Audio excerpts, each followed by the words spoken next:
muleita, inwifi mongenta, infutane huelda, infuta que cheyem, tumule mupuma puche al kutunge. Puchale ahí en compu beñi. Puchale ahí con pulamien. Aquí vamos a cantar y no es para figurar. Siempre con verdad hablar, nuestro raquito me expresar. Conciencia hay que despertar para poder aportar a esta lucha y resistencia. Esta vida está en vigencia. Este origen milenario en nuestras venas palpitando. El Cupam te va ordenando porque no puedes negarlo. Los guerreros del Gualmapu así llegamos cabalgando contra estados opresores y injusticias enfrentando. Muchos años de invasión, de usurpación y represión que quisieron integrarnos con su colonización. Pretendieron aplastar a esta gran identidad. Al mapuche no lo callan porque tiene dignidad.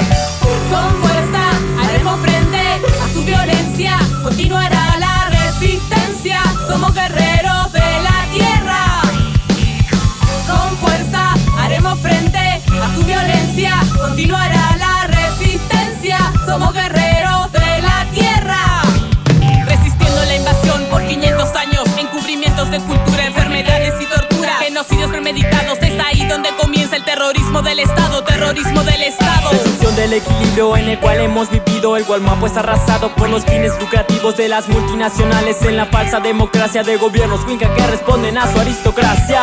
Hoy los estados asesinos roban nuestros niños. Los encierran en iglesias y escuelas. Con malos tratos configuran el ser nacional, robando identidad y el derecho a la diversidad. Pero somos preexistentes con origen milenario. Este pueblo originario no se agacha, se la banca. El sonido del Gualmapu es la voz que se levanta. Ese puño que no para, que golpea, que no calla. Con fuerza haremos frente a su violencia. Continuará la resistencia. Somos guerreros de la tierra.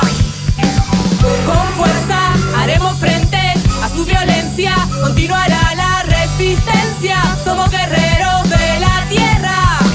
Nuestra nación mapuche, una sola ha sido siempre. Las invasiones fueron muchas y aún siguen presentes de las multinacionales que se apoyan en las leyes de gobiernos cómplices que las promulgan y defienden. Muchos son los atropellos que los Winca nos imponen. Muchas son las injusticias, muchas contaminaciones. Muchas son las estructuras que nos reprimen. Muchas son las balas militares que nos persiguen. Este sistema Winca no tolera nuestra vida. Premia la cobardía y la dignidad castiga. Abajo, abajo, los muros del Estado. Que salgan los hermanos que están encarcelados. Matías Cachilefu, hermano asesinado por usurpadores de tierra y perros del Estado. Siempre estarás presente en la lucha con tu gente. Con tu sangre se levantan mil guerreros combatientes. Con